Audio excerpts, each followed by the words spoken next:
Selamat pagi Bapak Ibu semua, kembali ke webinar kita pada hari ini bersama Sinex Metro Data Indonesia. Salam kenal, saya Christian Santoso sebagai AEC Solutions Engineer dari PT Sinex Metro Data Indonesia. Hari ini kita akan membahas mengenai robot struktural analisis profesional yang melihat bagaimana robot struktural analisis profesional itu sebagai salah satu tools yang mendukung kita dalam proses perencanaan building information modeling. Oke. Nah, nanti mungkin di awal saya akan memberitahu ya apa itu robot structural analysis profesional. Kemudian kita akan melihat fitur-fitur dari RSAP ini secara general. Ya, kemudian kita akan lihat juga fitur terbaru yang ada di robot structural analysis profesional pada versinya yang terbaru. Untuk robot struktural analisis profesional ini sebenarnya masuk ke dalam AEC Collection. AEC Collection itu kalau yang sudah pernah menggunakan produk Autodesk mungkin tahu bahwa AEC Collection merupakan sebuah kumpulan software yang berisi tools-tools untuk arsitektur, konsultan struktur, dan kontraktor melakukan workflow building information modeling dalam suatu project secara end-to-end. Itu. Nah, robot struktural profesional ini berfungsi untuk melakukan analisa kekuatan bangunan, gitu ya, baik itu secara dari berbagai sektor, dari itu secara seismik, dari itu secara load hidup maupun load mati, itu semua bisa dilakukan di robot struktural analisis. Nah, untuk tema dari robot struktural, kebetulan rilis paling major ya atau rilis paling besar kita itu ada di tahun 2024 meskipun sekarang kita sudah di versi 2026, yaitu kita menekankan di tiga titik yaitu interoperability, analisis struktur dan optimasi desain. Nah, ini untuk robot structural analysis. Jadi seperti yang tadi disebutkan itu termasuk ke dalam AEC collection.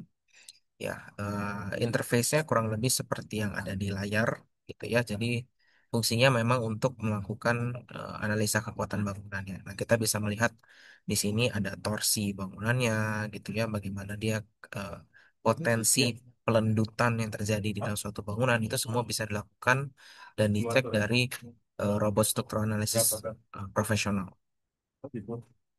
Ya, interface seperti ini kurang lebih. Ini ada sedikit videonya. Ya.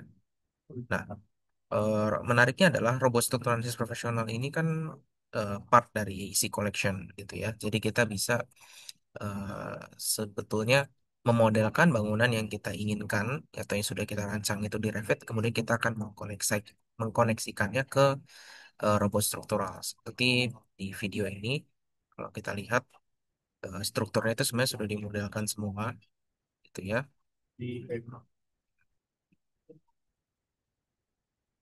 Nanti biasanya di Revit itu akan ada tab namanya Analytical Model gitu ya. Nah, Analytical Model ini fungsinya adalah dia untuk kita mendefinisikan misalkan bebannya sebesar apa, terus apakah dia area, apakah dia point, atau apakah dia berbentuk garis si pembagian bebannya gitu. Sehingga dari situ nanti akan ditarik sama robot struktural untuk melakukan analisa pembebanan.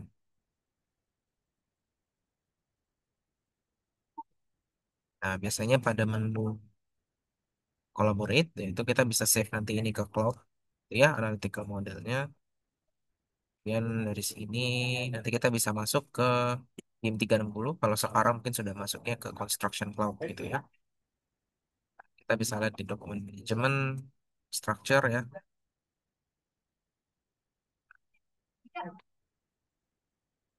setelah dipublish.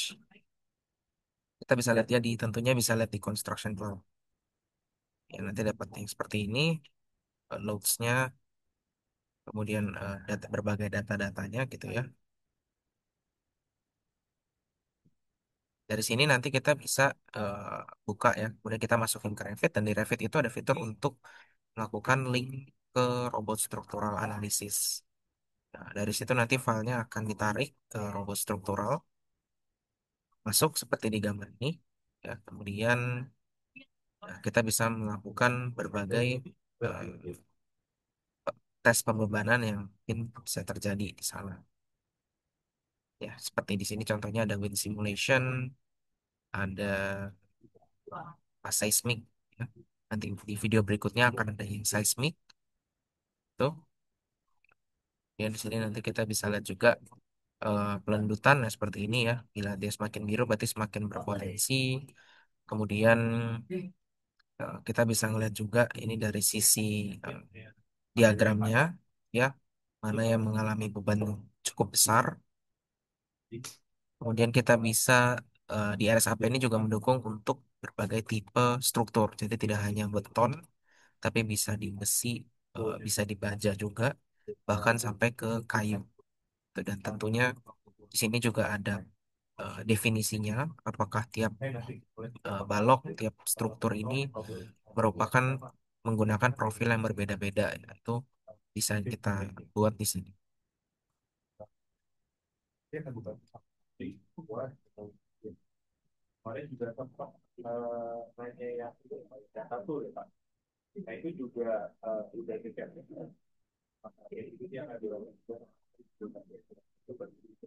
Seperti itu. Nah, kemudian ini untuk wind load. Jadi memang di RSHP ini kita bisa melakukan berbagai analisa. Salah satunya itu wind load seperti di sini. Ya, ini untuk wind simulationnya gitu. Jadi kalau misalkan kita punya bangunan tinggi, kita kan perlu melihat performa bangunan itu secara aerodinamis seperti apa gitu ya. Nah, mungkin kalau kita menggunakan easy collection itu biasanya ada Autodesk Forma, ada eh, mungkin ada Insight ya, cuman atau mungkin kita menggunakan third party tools lainnya, cuman kita biasanya tidak bisa melihat secara langsung bagaimana performa dia dari sisi strukturnya gitu. Jadi hanya melihat dari sisi selubung bangunannya. Nah, di robot struktural ini kita bisa eh, ya coba melakukan simulasi ini. Ya. Di sini nanti kelihatan pressure-nya seperti apa gitu ya. Kemudian eh,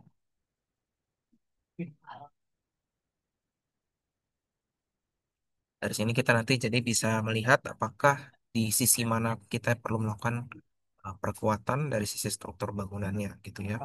Baik substruktur maupun substruktur maupun superstruktur. Nah, nanti di sini juga bisa bekerja sama dengan CFD atau Computational Fluid. Ya, kita bisa melakukan kurang lebih seperti ini. Ya, jadi didefinisikan anginnya seberapa kencang, nanti kita bisa dapat hasil.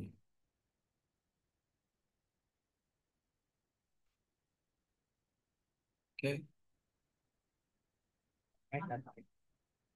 Nah, ini kurang lebih. Jadi di RSAP ini tidak hanya dari segi visual, tapi sebenarnya dia juga bisa melakukan berbagai tipe analisa gitu ya, dan bisa melakukan generate secara grafis juga. Misalkan di sini kita mau melihat eh, berbagai tipe force atau kekuatan ya, kekuatan, kekuatan yang harus dihadapi oleh bangunan supaya kemudian kita mau lihat apakah itu cukup apa tidak kekuatan bangunan kita. Nah, ini grafik-grafik seperti ini terkadang kan memang dibutuhkan ya.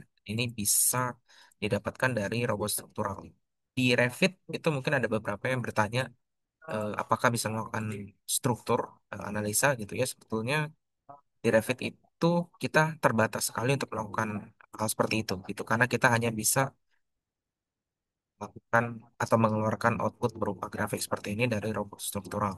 Ya, kalau di Revit mungkin tadi di awal sempat dilihat ada apa, berupa dia biasanya berupa analytical model aja. Nah, kalau di sini dia lebih lengkap. Dia bisa sampai tabel-tabelnya, bahkan ini sampai ada frekuensinya.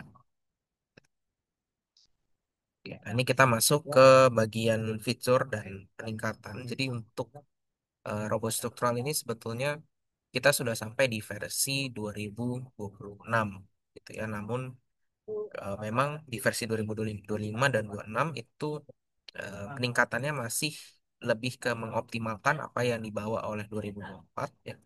Nah, dan di 2024 itu sendiri kita berfokus di tiga opsi, tiga hal ya, yaitu interoperability, struktur analisis, dan optimisasi desain.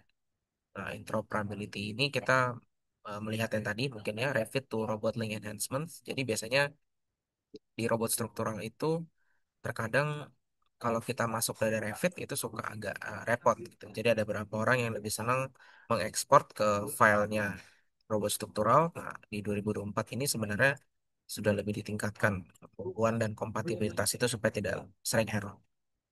Kemudian ada beberapa update terkait struktural analisis. Nanti mungkin di belakang kita akan coba lihat. Kemudian dari sisi optimisasi desain, gitu ya, terutama untuk beton, code design dan setting regional untuk Prancis ya. Nah ini jadi eh, kalau dulu di Revit ya untuk melakukan analytical model atau panel itu harus dibuat dari benar-benar komponen Revitnya. Jadi benar-benar dari door, dari window misalkan ya, atau dari kolom, dari balok gitu. Nah kalau sekarang kita kan terkadang kalau modeling ada beberapa model yang kita mungkin perlu untuk melakukan itu via model in place ya, atau dari extrusion atau dari sweep dan lain sebagainya. Nah, itu sekarang di robot struktural sudah bisa ya, sudah bisa dimasukkan. Jadi namanya Revit to Robot Link. Untuk arc member jelas bisa ya, karena arc member itu biasanya kita akan menggunakan apa sweep atau revolve gitu ya. Itu bisa dilakukan di sana. Kemudian untuk analisa updates, nah ini di sini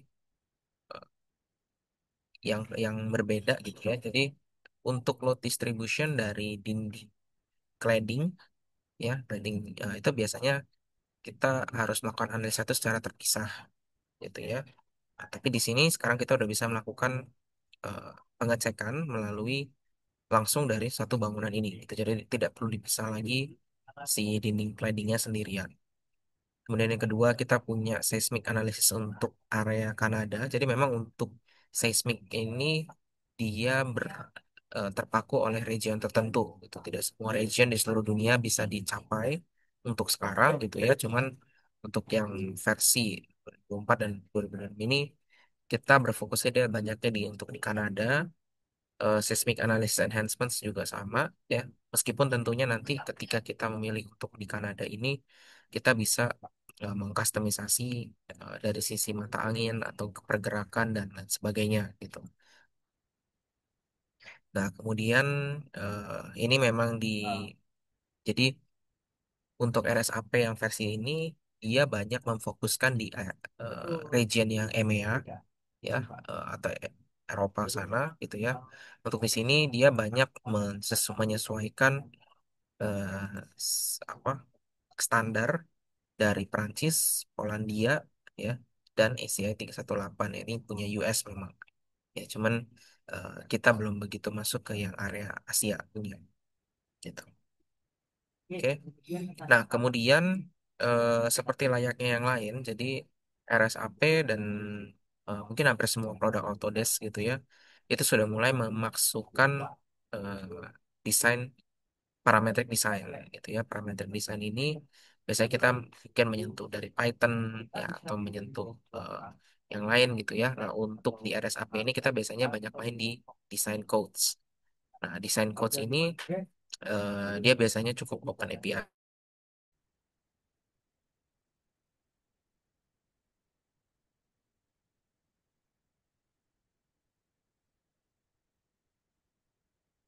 Oke, sebentar kita coba.